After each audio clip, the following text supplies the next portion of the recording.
avô, Oscar de Arruda Penteado, que é patrono do arquivo. Ele nasceu em Rio Claro, mas ele viveu a infância na fazenda Atalaia do meu bisavô, em Analândia, Anápolis na época. Então ele aprendeu lá as primeiras letras com a mãe, né? Como alguns irmãos também. Ele era o 10º filho de 12, né? Foram, na verdade, 14 nascidos, mas que conseguiram, então, crescer, se criar e tal. 12, ele era o 10º. Então, ele aprendeu com a mãe essas primeiras letras. Depois, ele veio estudar no Joaquim Salles, né, no grupo. Como alguns irmãos já tinham vindo também, eram todos muito pertinho, né? Imagine, para ter 14. Então, veio para cá, fez o grupo escolar. Depois, na época do ensino secundário, Rio Claro não deveria ter, então ele foi para Campinas estudar no chamado Diocesano, hoje acho que é o Colégio Pio XII, que pertence à PUC.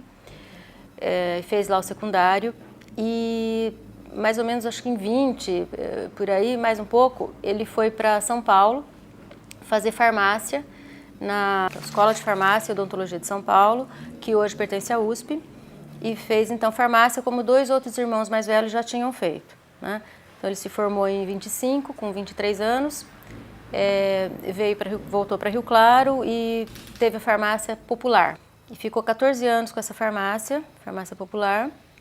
E meu pai conta que então chegavam as vitaminas, então ele queria, vamos ver se é boa, e chamava os filhos e dava tudo injeção de vitamina nos filhos, né, aquela coisa. Isso, acho que na década de 30, mais ou menos, ele disse que ele ficou 14 anos, lá por 30 e pouco, aí ele vai ingressar na vida pública, acho que foi funcionário público. Acho que na prefeitura ele entrou na década de 40, então ele foi tesoureiro de 42 a 44.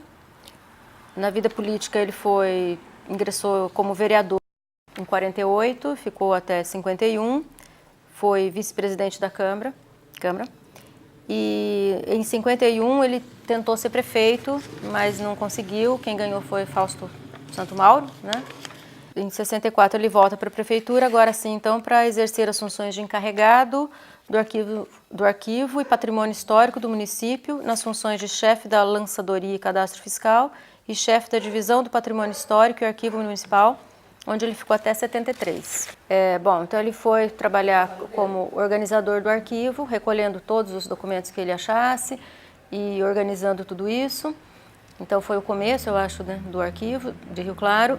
E aí ele foi, acho que juntou, né, essa ideia, essa paixão que ele tinha mesmo, né? Eu chamo ele de historiador diletante, como o Arria dizia lá, porque ele não tinha essa formação de historiador, mas ele adorava a história da cidade, não só dessa cidade. Então ele escreveu sobre Analândia, escreveu sobre Corumbataí. Eu lembro de ter ido em festinhas lá, né, para receber a chave da cidade, então, do prefeito, porque ele escrevia sobre a história dessas cidades.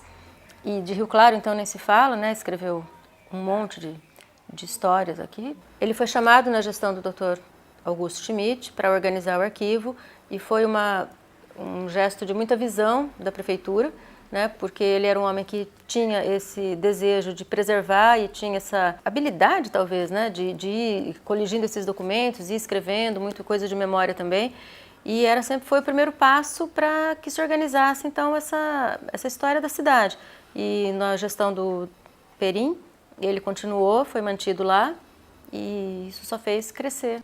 Oscar de Arruda Penteado é sinônimo de história em Rio Claro, não só pela sua vida, que em si já possui inúmeras histórias, mas também pelo seu gosto e afinco em pesquisar sobre diversos fatos que ocorreram no município.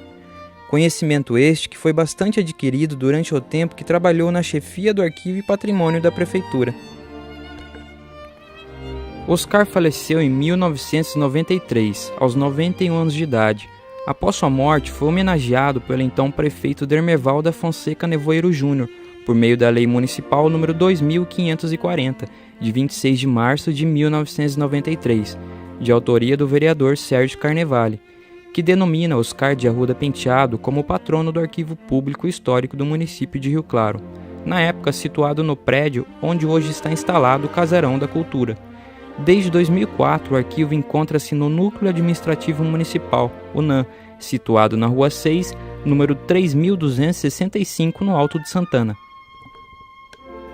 Desde 1977, Oscar de Arruda Penteado pensava em criar um arquivo municipal na cidade, ideia pioneira, que contou com a adesão de nomes bastante influentes da cidade, como por exemplo o cineasta Roberto Palmari e o Monsenhor Jamil. Só em outubro de 1979 o projeto foi aprovado e o arquivo criado como entidade autárquica pela Lei Municipal número 1573. Portanto, nada mais justo do que o pesquisador rio-clarense Oscar de Arruda Penteado ser homenageado como patrono do Arquivo Público Histórico, visto que se trata da memória de um homem que foi dedicado, teve amor por sua terra, trabalhando pelo registro de sua história, realizando estudos, pesquisas e publicando diversos livros, deixando um legado único na nossa cidade azul. A minha avó, Enide Maria Silva Penteado, da Silva, casada com meu avô Penteado, né? E teve 7 filhos.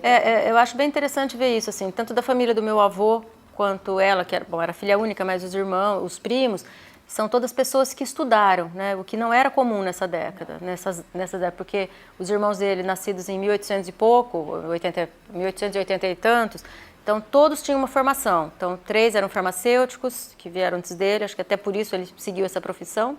Mas eu acho que isso é bem interessante, né? Para uma família. É uma família de elite mesmo, não tem como negar, né? Porque estudar todos esses 12 filhos, naquela época, que era super difícil, né? Ter escola, e tinha sempre que mandar para fora.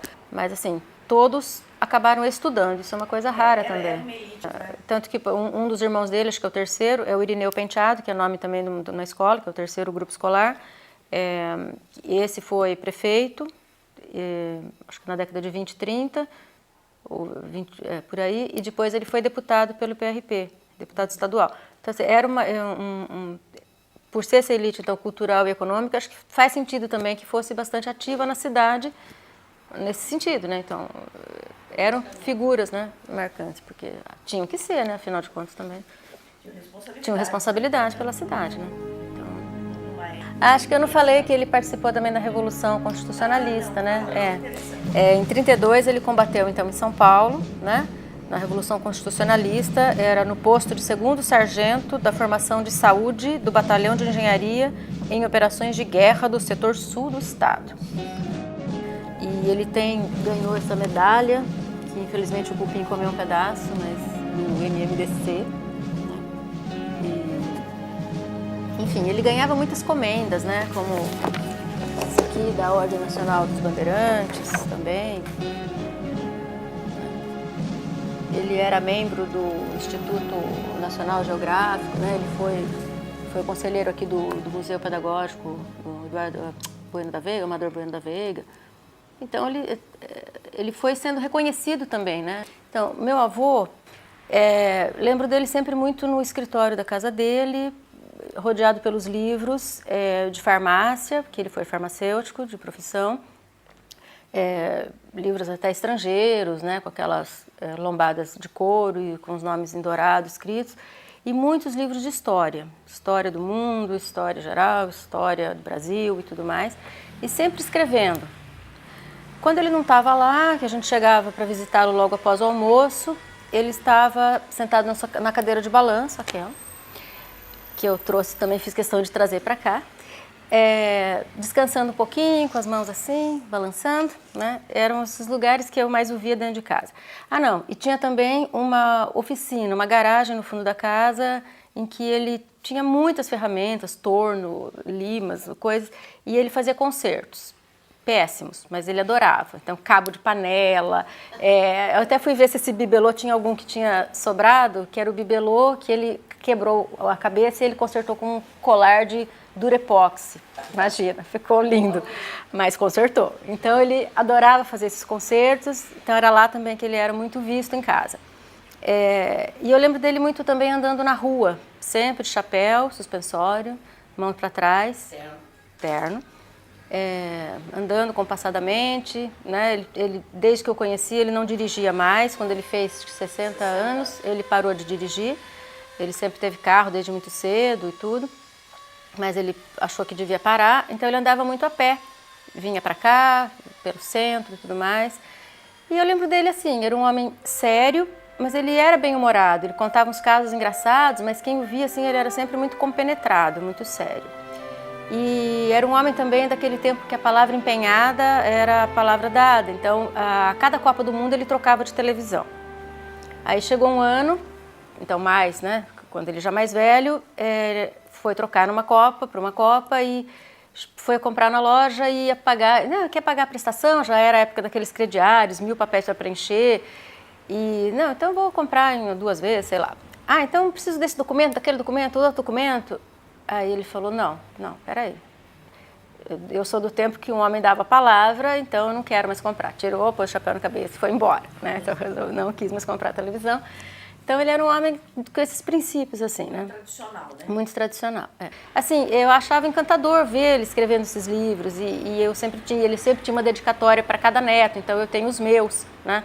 Que são dedicados então, para minha neta Anelisa. Então isso era sempre muito bonito, eu achava, né? E eu tinha muito orgulho de ver ele escrever essas coisas, né? E ele escrevia, porque tem muita gente que escreve e guarda, mas ele escrevia e queria fazer publicar, né? E compartilhar. Compartilhar, então porque ele achava que realmente assim, que era importante que isso fosse... porque não adianta só ele registrar sozinho, registrar para ele precisa registrar e aquilo tem que ficar distribuído, público, exato, né? Para que outros também possam... Né? Quando eu pego qualquer trabalho que fala de Rio Claro, fala de Warren Dean, qualquer coisa assim, todo mundo, eu vou olhar a bibliografia sempre, que eu tenho paixão também, eu sempre começo um trabalho de trás para frente, eu sempre vou olhar a bibliografia, e sempre nesses trabalhos meu avô está lá, eu acho isso muito lindo também, assim, de ver.